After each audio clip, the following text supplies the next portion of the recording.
Assalamualaikum warahmatullahi wabarakatuh. Saya Marina Hilmi Ulfatusyifa dari kelas 1A dengan NPM 2205010028 akan menjelaskan tentang sitokin dan sistem komplement. Yang pertama itu sitokin. Sitokin merupakan substansi serupa hormon dan berfungsi sebagai pembawaan pesan protein agar supaya sel-sel sistem imun dapat berkomunikasi satu sama lain.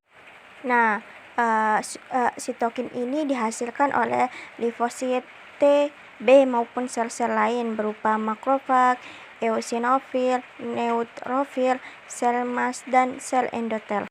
Nah, selanjutnya itu sifat-sifat sitokin. Yang pertama itu pleiotropisme merupakan satu sitokin mempunyai berbagai efek terhadap berbagai sel. Yang kedua, redundansi merupakan berbagai sitokin memiliki efek yang sama yang tumpang tindih. Yang ketiga, sinergisme, dua atau lebih sitokin menunjukkan efek yang lebih besar daripada hanya efek satu sitokin. Yang terakhir, antagonisme, sitokin yang satu dapat mencegah efek sitokin yang lain.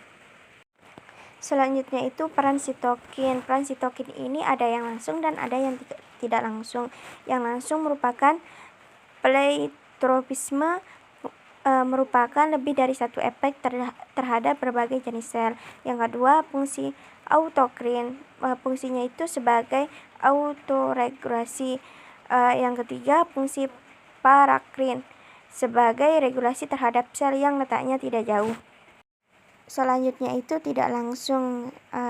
Tidak langsung ini berupa sinergisme dan antagonisme. Sinergisme ini merupakan sitokin yang bekerja sama dengan sitokin lain dalam merangsang sel. Yang kedua itu antagonisme, merupakan mencegah produk sitokin dari sel lain. Nah, selanjutnya itu fungsi sitokin. Yang pertama itu sebagai aktivitas sel T, sebagai aktivitas sel B, sebagai aktivitas monosit dan makrofag, sebagai inflamasi, sebagai efek sitoksisitas. Nah, selanjutnya itu kita langsung akan membahas tentang sistem komplement. Menurut Gen et al. 2007, komplement merupakan salah satu molekul humoral dan dari imunitas innate atau non-spesifik, walaupun perannya juga terlibat di imunitas spesifik. Komplement membentuk suatu sistem yang disebut dengan sistem komplement. Sistem komplement merupakan salah satu sistem enzim yang diketahui terdapat lebih dari 300 molekul yang terlarut maupun yang terikat sel. Nah, komplement membentuk suatu sistem protein di plasma yang mengaktifkan suatu reaksi proteolitik yang beranti atau cascade pada permukaan mikroba atau antigen, namun tidak terjadi pada permukaan sel host atau penyimpangan. Komplement ini akan melapisi permukaan mikroba tersebut dengan fragmen yang dikenali dan berkaitan dengan reseptor fagosit atau makrofag.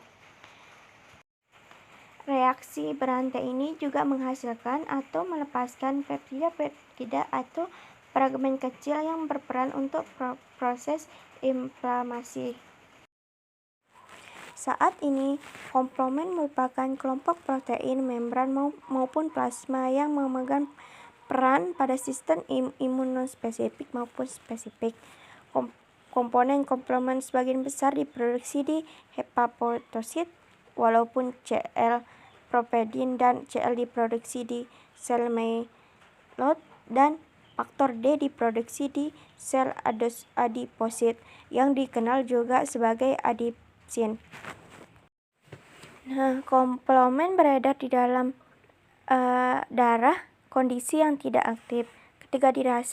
Ketika dirasa terjadi ancaman bahan asing oleh sistem imun, komplement akan aktif dan sistem komplement secara keseluruhan akan teraktivitas. Sistem komplement merupakan serangkaian dan kumpulan komponen komplement yang di dalamnya satu persatu komponennya akan teraktivitas dengan reaksi yang berantai. Di samping perannya dalam eliminasi mikroba, komplement yang teraktivitas juga berperan pada proses yang beragam seperti maturasi sinaps, aliansi kompleks imun atau ikatan antigen antibodi, angiogenesis mikroba sel, progenitor atau sistem sel hematopoietik, regrensi jaringan dan metabolisme lipid. Nah, di sini sistem komplement dan komponennya ini berperan sebagai efektor, reseptor, dan regulator. Nah, kita akan membahas tentang komplement efektor. Nah, komplement efektor secara umum dapat diartikan sebagai molekul yang mengatur aktivitas biologikal dan dapat berperan sebagai sinyal dari suatu reaksi berantai. Komplement sebagai efektor juga memiliki peran yang sama, diantaranya itu sebagai sinyal agar reaksi aktivitas komplement dapat berjalan berurutan, seperti contoh gambar di samping itu.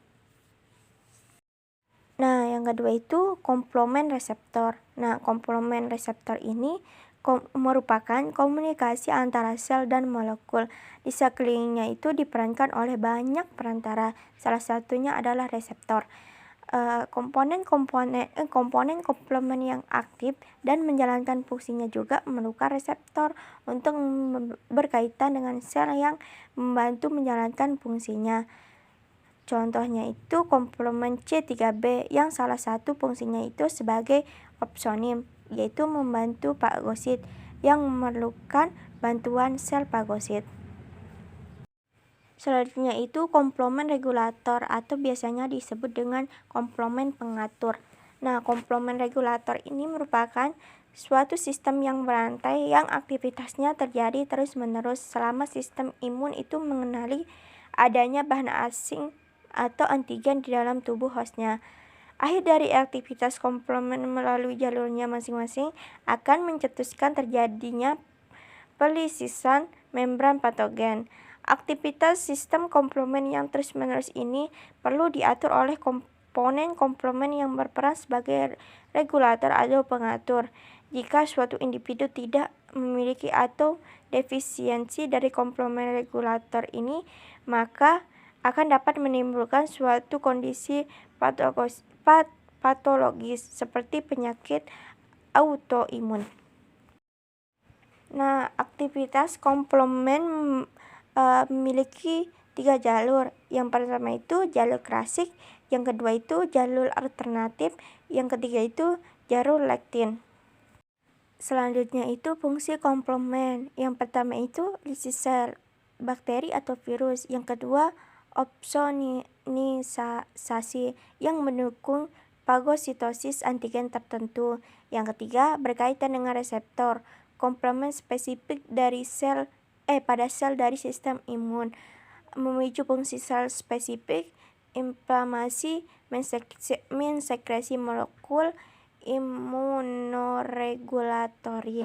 Yang keempat itu serensi kompleks imun, yaitu menyingkirkan kompleks imun dari sirkulasi dan lalu mengendapkan pada limpa atau hepar.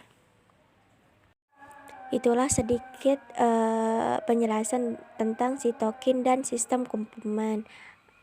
Sekian dan terima kasih. Apabila ada kekurangan, mohon dimaafkan. Assalamualaikum warahmatullahi wabarakatuh.